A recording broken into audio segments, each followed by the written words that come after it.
గతంలో భారతీయులు అక్రమ సంపాదనను కానీ అధిక సంపాదనను కానీ స్విస్ బ్యాంకుల్లో దాచారు అనే వ్యాఖ్యలు అధికంగా వినిపించేవి. మరీ ముఖ్యంగా రాజకీయ నాయకుల విషయంలో ఇలాంటి ఆరోపణలు అధికంగా వచ్చేవి.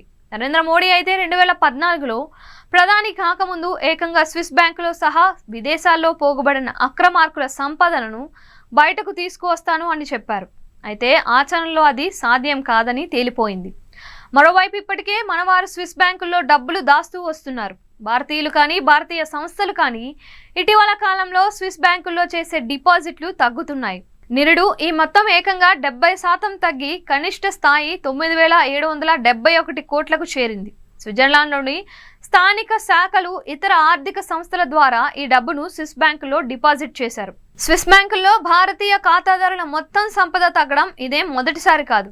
వరుసగా రెండో సంవత్సరం కూడా క్షీణత కనిపించింది. 2021లో గరిష్ట స్థాయి 3.83 బిలియన్ స్విస్ ఫ్రాంకులకు చేరుకుంది. కాగా క్షీణతకు ప్రధాన కారణం బాండ్లు, సెక్యూరిటీలు, వివిధ ఆర్థిక సాధనాల ద్వారా నిల్వ చేసిన సంపద తగ్గిపోవడమే కారణమని నివేదికలు చెబుతున్నాయి. అదనంగా కస్టమర్ డిపాజిట్ ఖాతాలోని డిపాజిట్లు, భారత్లోని ఇతర బ్యాంకు శాఖల ద్వారా నిర్వహించే నిధులు కూడా గణనీయంగా తగ్గాయి.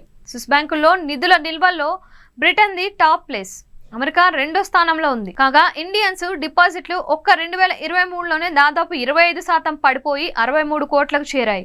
కానీ 2022లో 18% పెరగగా 2021లో 8%కి పడిపోయాయి.